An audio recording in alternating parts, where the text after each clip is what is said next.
پاس پیسہ نہیں ہے، بجٹ نہیں ہے، تو سب چیزیں جام ہیں۔ ٹھیکیداروں کو پیمنٹ اس لیے نہیں ہو رہی ہے کہ پیسے نہیں دے رہی وفاق۔ آج سے پہلے کبھی یہ صورتحال نہیں اور پیسے رکھ کے نہیں دیے۔ یہ زیادتی کی اس علاقے کے ساتھ، اور بہت زیادہ زیادتی کی۔ یہ وہ علاقہ ہے جس کو ہم کہتے ہیں نا این ایف سی اور دوسری چیزیں، این ایف سی میں ہم ٹیکس کو بھی نکال کے، مطلب ٹیکس کا وہ ہم اپنا ریشو زیرو کر کے بھی ہم چلائیں گے تو ہم تقریباً 150 ارب روپے پہ جا رہے ہیں۔ ہمیں کتنا مل رہا ہے؟ 62 ارب روپے۔ میں یہ آرگیومنٹ بھی دیا، میں نے کہا اب اگر ہم این ایف سی میں ہوتے تو میں نے کہا میرے صوبے کو یہ ملنا تھا، تو میں این ایف سی میں نہیں ہوں تو کیا میرا قصور ہے؟ میرے لوگوں کا قصور ہے؟ ہم تو ایک عظیم مقصد کے لیے بیٹھے ہوئے ادھر کہ کشمیر میں ہمارے بہن بھائی ہیں وہ آزاد ہوں گے، ان کے ساتھ اظہار یکجہتی پہ بیٹھیں کہ کہیں ان کا کیس خراب نہ ہو۔ اور وہ بھی بڑا، اب اس کے اوپر بھی آرگیومنٹ ہے کہ کیا وہ طریقہ ٹھیک ہے کہ نہیں ہے، کیونکہ ہمیں اپنے راستے میرے خیال میں بیٹھ کے ایک نئی اسٹریٹجی بنانی چاہیے۔ تو ایسے میں جب ایک یہ علاقہ ہے جس کی نیشنل اسمبلی میں ریپرزنٹیشن ہے، اور فرق پڑتا ہے ایک علاقے کو اس کی نیشنل اسمبلی میں ریپرزنٹیشن نہیں ہے، سینٹ میں ریپرزنٹیشن نہیں ہے، بالکل فرق پڑتا ہے۔ تو میں نے کہا کہ اس علاقے کا آپ نے زیادہ خیال رکھنا ہے۔ 62 ارب روپے، 62 ارب روپے میں نے کہا اوپر سے آپ مزید کٹوتیاں کریں گے۔ تو ہم ابھی سپریم کورٹ جا رہے ہیں، ہم انہی ایشوز کے اوپر جا رہے ہیں، ہم نے کیبنٹ سے اس کی پرمیشن لے لی ہوئی۔ تو یہ یاد رکھ لیں کہ یہ کیا کہتے ہیں، جو وفاق کے ساتھ تعلقات ہیں نا، وفاق کے ساتھ تعلقات، جب بھی وفاق میں کوئی اور حکومت ہو، جی بی میں، تو تھوڑے بہت پرابلم آتے ہیں، لیکن یہ چیز کبھی بھی نہیں ہوئی تھی جو اس دفعہ یہ کہہ رہے ہیں۔ اور یہ خالی میں کہہ رہا ہوں نا کہ خالی ہمارے ساتھ نہیں، آپ پاکستان بھر میں دیکھ لیں کہ جو کچھ یہ کہہ رہے ہیں، یہ آج سے پہلے کبھی اس کی مثال یا نظیر نہیں ملی۔ یہ ہمارا قصور نہیں ہے کہ ہم نے کوئی تعلقات نہیں رکھے ہوئے، ایک کو پارٹی پسند نہیں ہے، یا وہ پتہ نہیں سبق سکھانا چاہتے ہیں اور اس میں ان کو علاقے کی حساسیت کا بھی نہیں پتہ۔ یہ بس ہم دعا ہی کر سکتے ہیں کہ اللہ خیر کرے سب کی، اور اس بجٹ کو اب ہم دیکھتے ہیں آگے کیا ہوتا ہے۔ یہ چیز کبھی بھی نہیں ہوئی تھی جو اس دفعہ یہ کہہ رہا ہے۔ اور یہ خالی میں کہہ رہا ہوں نا کہ خالی ہمارے ساتھ نہیں، آپ پاکستان بھر میں دیکھ لیں کہ جو کچھ یہ کہہ رہے ہیں، یہ آج سے پہلے کبھی اس کی مثال یا نظیر نہیں ملی۔ یہ ہمارا قصور نہیں ہے کہ ہم نے کوئی تعلقات نہیں رکھے ہوئے، ایک کو پارٹی پسند نہیں ہے، یا وہ پتہ نہیں سبق سکھانا چاہتے ہیں اور اس میں ان کو علاقے کی حساسیت کا بھی نہیں پتہ۔ یہ بس ہم دعا ہی کر سکتے ہیں کہ اللہ خیر کرے سب کی، اور اس بجٹ کو اب ہم دیکھتے ہیں آگے کیا ہوتا ہے۔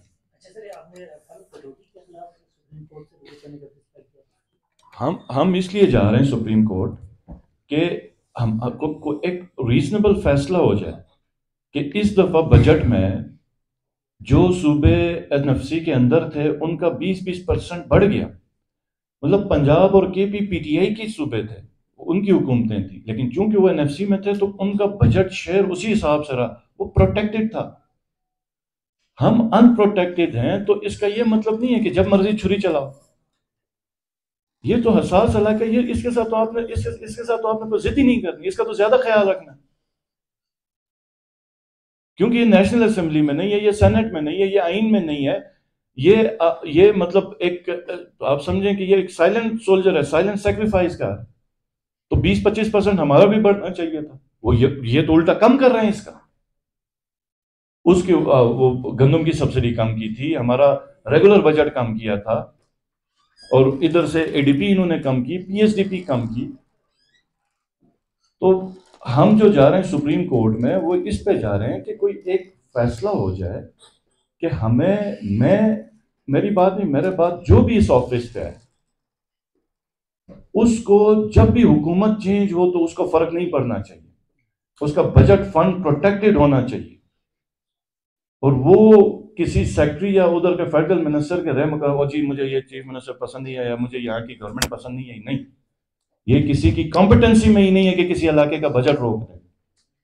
تو ہم سپریم کورٹ اس ایشو کو ایڈریس کرنے کے لیے جا رہے ہیں، باقی کیونکہ ان کے ساتھ ہمیں کوئی بڑی امید نہیں ہے کہ یہ بیٹھ کے یہ مسئلے حل کریں۔ سر یہ بات ہو رہی تھی کہ انٹرنل معاملات کے نثار بھائی نے بات کی، اس سوال کو تھوڑا سا آگے بڑھائیں۔